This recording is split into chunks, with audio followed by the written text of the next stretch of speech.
Good morning. So we shall continue our discussion.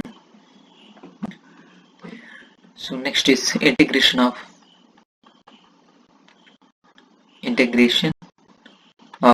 vector valued function.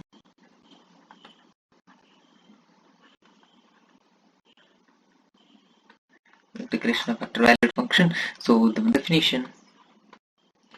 So let f1, f2, so on up to fk be real functions on closed interval a comma b, and let f is equal to f1, f2, so on up to fk. It's a k tuple function b corresponding mapping of closed interval a comma b into rk. Let alpha increases monotonically on closed interval a comma b if each fi belongs to r of alpha on closed interval a comma b for all I between 1 and k. That is, if each fi belongs to r of alpha, that is, if each fi is Riemann Stieltjes integral, then we say that f belongs to r of alpha on closed interval a comma b. In such case, we write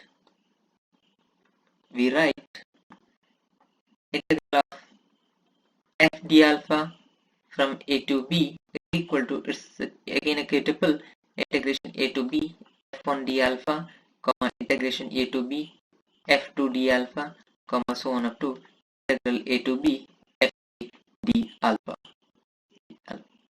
Yeah, k tuple.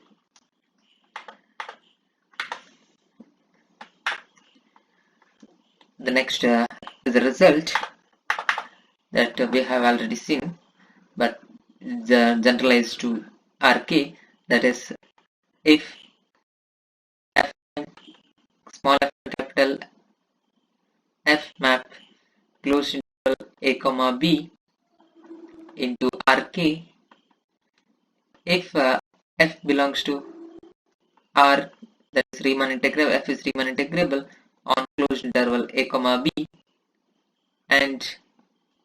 and capital, and if capital f dash equal to small f, then integration a to b f of b dt is equal to f of b minus f of a. Nothing but my fundamental theorem of integral calculus on RK. So the next theorem says if f maps closed interval a b into RK, and if f belongs to r of alpha for some monotonically increasing function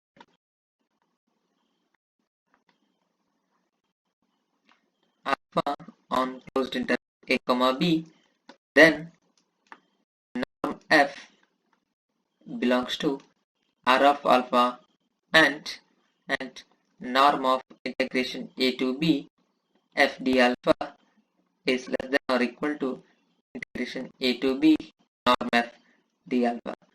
Okay, so before going to proofs, in some textbook and some authors write like this, this mod belongs to r of alpha and modulus of integration a to b f d alpha.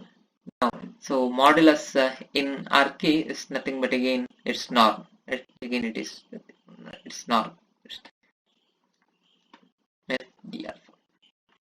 Yes. Okay. So let's see the proof.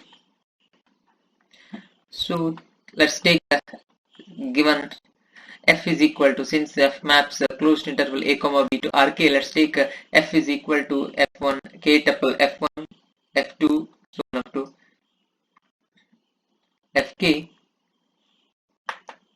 since f belongs to R of alpha on a closed interval a comma b or comma b, by definition implies each fi belongs to R of alpha on a closed interval a comma b for all I between 1 and k. Yeah, I think it's n. No, it's rk. Yeah, k. Okay. So each fi belongs to rk implies f1 fi square belongs to R of alpha on closed interval a comma b, because we have seen this in use this property of a Riemann integrable function for all I between 1 and k. What is Riemann-Stieltjes integral functions. Okay, so this therefore f1 square plus f square plus so on up to fk square, that is sum of Riemann-Stieltjes integrable function is again Riemann-Stieltjes integrable function.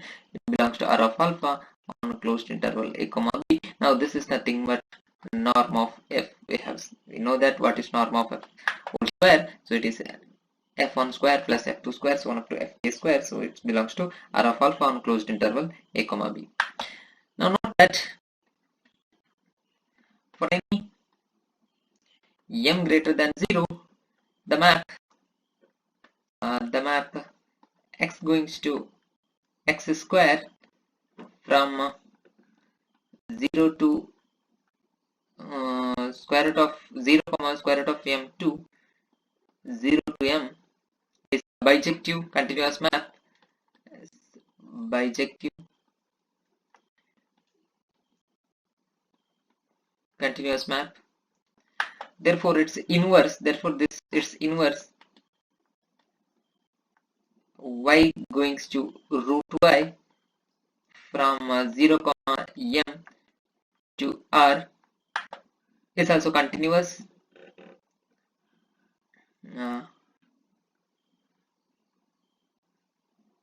Is continuous from 0 to root m. Therefore y going to root y is continuous from 0 comma m to r. Now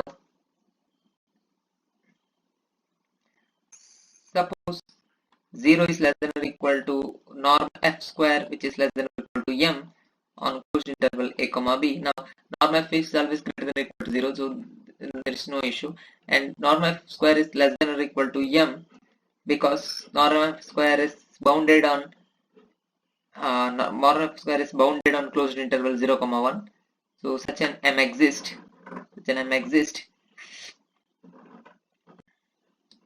Thus norm square belongs to R of alpha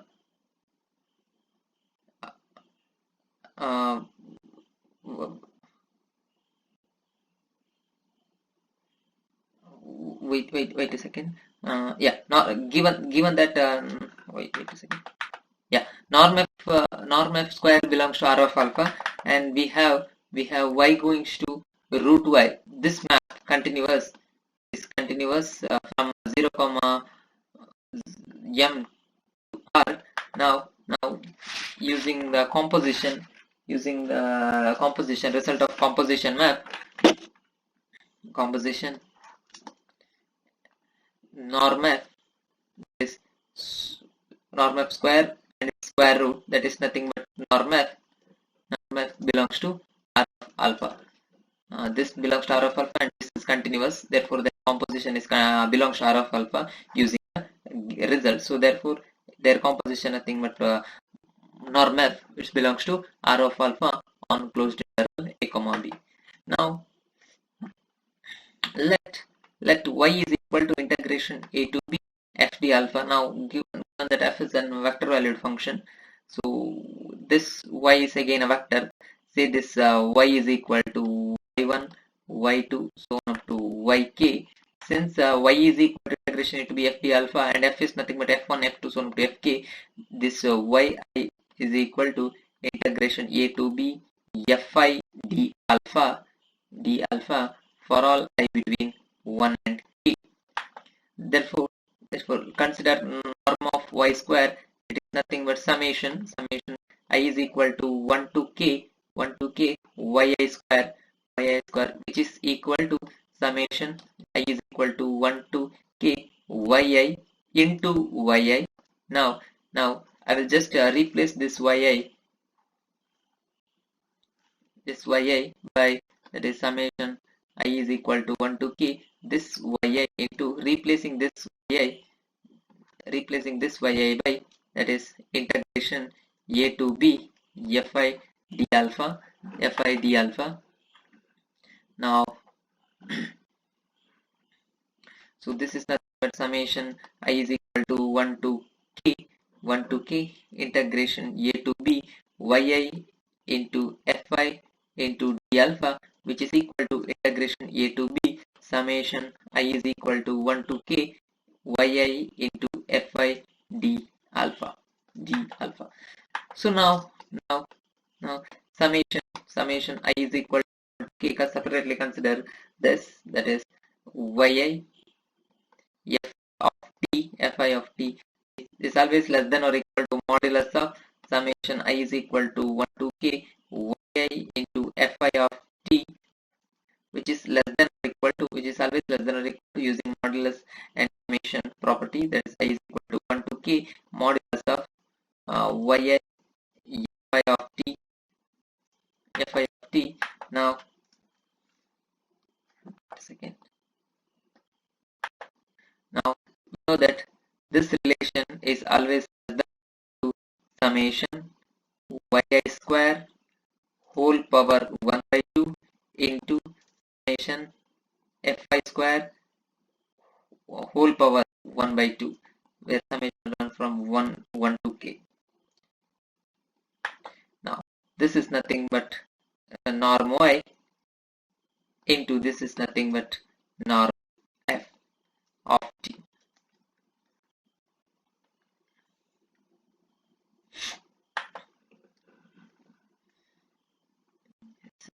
This is correct.